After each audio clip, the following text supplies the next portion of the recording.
Pep Guardiola is a good manager. A very good manager. He's masterminded an incredible campaign for Manchester City this season, which includes being 15 points clear of nearest rivals, Manchester United, in the Premier League, to being in the next round of 3 different Cups competitions. While going strong in the Champions League, while City suffered a defeat in the month of December to Shakhtar Donetsk, their league record has been impeccable.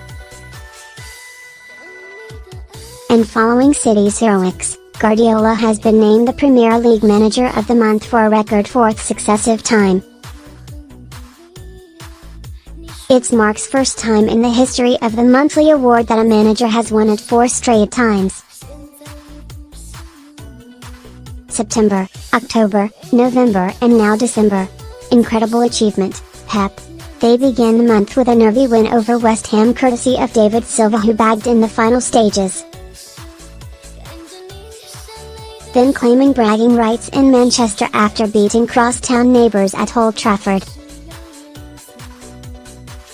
City's charge gained momentum, netting 4 goals in the next 3 league games against Swansea City, Spurs, and Bournemouth. Following Christmas, City picked up an away win at St James Park, before rounding off the year with a draw against Palace, with Ederson saving a stoppage time penalty to keep their unbeaten league record intact.